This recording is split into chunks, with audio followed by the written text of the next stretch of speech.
तो ऐसी अवस्था में हम लोग उसको पहले समझ कहते हैं रिकरेंट वीज, मतलब बार बार वीज का होना। वीज मतलब वही दम फूलने की प्रक्रिया जो बार बार होती है। तो आमतौर से हम लोग उसको दमा न डिक्लेयर करके 5 साल से नीचे के बच्चे को हम लोग पेरेंट्स को समझाते हैं कि चलो आप का बच्चा अभी तो दम फूल रहा है, लेकिन 5 साल के बाद इसकी संख्या बहुत कम हो जाएगी और बच्चा इस बीमारी से उबर भी जाएगा।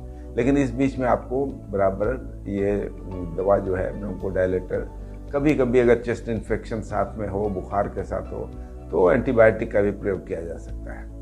लेकिन आमतौर से उसमें ब्रोंकोडायलेटर जो है सिर्फ काम कर जाता है। अगर मुंह से ब्रोंकोडायलेटर नहीं काम करे तो नेबुलाइजेशन के माध्यम से, आजकल आपने देखा होगा नेबुलाइजर दिया जाता है, तो नेबुलाइज जो सल्बुटामॉल या टेबुटेलिन ये दिया जा सकता है। और साथ में कभी कभी स्टेरॉयड भी दिया जाता है। स्टेरॉयड के लिए घबराने की बात नहीं है। अगर आप 4 से 5 दिन स्टेरॉयड का प्रयोग कर रहे हैं तो उससे बहुत घातक परिणाम नहीं होता है। बहुत लोग घबरा जाते हैं स्टेरॉयड का नाम सुनकर, लेकिन अगर स्टेरॉयड को 4 से 5 दिन यूज़ किया जाए ऐसी अवस्था में जबकि बहुत दम फूल रहा हो तो बहुत ख़राब बात नहीं है और डॉक्टर की आपको सलाह माननी चाहिए, उस वक्त देना चाहिए। तो एक ये तो हुआ। और याद रखिए कि अगर बार बार हो रहा हो तो इसका मतलब है कि बच्चे में दमे की टेंडेंसी ज़रूर है। आगे चल के हो सकता है वो ऐसे 15 से 20% केस होते हैं जो बाद में दमा का ही पूर्ण रूप ले लेते हैं। अगर दमा है भी तो ऐसा कोई घबराने की आवश्यकता नहीं है। उसके लिए समुचित उपाय है कि वो बिल्कुल कंट्रोल्ड रहेगा। उसके लिए आपको चिंता करने की आवश्यकता नहीं है।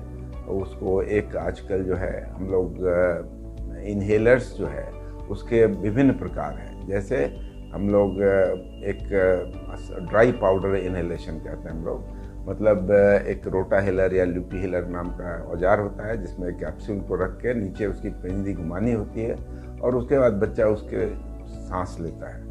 तो इसमें बहुत कम मात्रा में दवा जाती है और बच्चा स्वस्थ हो जाता है। तो ये चीज़ जो है कभी कभी लंबे तौर पर भी करना पड़ सकता है ऐसे बच्चों में जो बराबर जिनको हो रहा हो। हर महीने में 1 या 2 बार अगर हो जा रहा हो तो ऐसे बच्चों को रेगुलर हम लोग स्टेरॉयड जो है वो इनहेलेशन दे सकते हैं। बहुत आसान है। स्टेरॉयड इनहेलेशन कोई ख़राबी नहीं करती है। हम लोग जो 200 माइक्रोग्राम सुबह शाम भी देंगे तो वो 400 माइक्रोग्राम होगा, जो आधा मिलीग्राम से भी कम है। इसलिए वो कोई ख़राब असर बच्चे में नहीं करती है और इसका फ़ायदा बहुत होता है कि वो बच्चा बार बार सांस फूलने से उसको बहुत निजात मिल जाती है। तो इसलिए स्टेरॉयड इनहेलेशन को लंबे तौर पर 3 महीने दे करके फिर देखा जाता है। अगर बच्चा कुछ उसमें है भी खामी तो फिर उसको बढ़ाया जा सकता है। ऐसा कई महीनों तक कर सकते हैं, उससे कोई हानि नहीं होती है और बच्चा धीरे धीरे करके स्वस्थ हो जाता है। तो एक तो ये हुआ। और जिस समय बच्चे को सांस ज़्यादा फूलती है, चेस्ट कंजेशन ज़्यादा होता है, उस वक्त इस ब्रोंकोडायलेटर को भी साथ में इनहेलेशन के तौर पर दिया जा सकता है। इनहेलेशन का माध्यम आपको बताया, ड्राई पाउडर इनहेलेशन या जो एक वेपर वाला जो इनहेलेशन है उसको हम लोग एक बोतल में और मास्क के तौर पर दिया जा सकता है, जिसको हम लोग बोलते हैं स्पेसर एंड मास्क। ये और भी छोटे बच्चे हों जो ठीक से ड्राई पाउडर नहीं खींच पाते हैं उसके लिए ये ज़्यादा उपयुक्त होगा। तो ये चेस्ट कंजेशन का इलाज जो है ये हमने बताया आपको। आमतौर से इसमें कोई घबराने की बात नहीं है। आपका बच्चा अगर बार बार दम फूलता भी हो तो वो धीरे धीरे वो कम होता जाएगा। और ख़ास करके ध्यान रहे कि घर में कोई माता पिता या कोई बाहर का आदमी, दादा दादी भी स्मोक नहीं करें और घर का वातावरण शुद्ध रखें। घर में जो है पेट्स जो है ऐसे बच्चों के साथ पालतू, जैसे ये कुत्ते होते हैं, ये बिल्ली होते हैं या पक्षी होते हैं, वो उनको ज़्यादा जो अगर फर उनका उसके साथ संपर्क होगा तो ये दम फूलने का कार्यक्रम बढ़ेगा। और याद रखिएगा कि जो आपके कालीन होते हैं उसमें भी कुछ ऐसे चीज़ हो जाते हैं, जम जाते हैं, जिसके कारण कि ये बार बार हुआ करता है।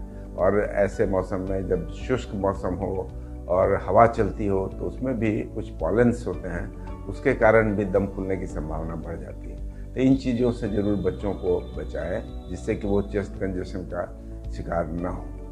तो ये सिंपल प्रिकॉशंस है जिसको आपको ध्यान रखना है। बच्चों को जो खास करके जिनको चेस्ट कंजेशन बार बार हो रहा हो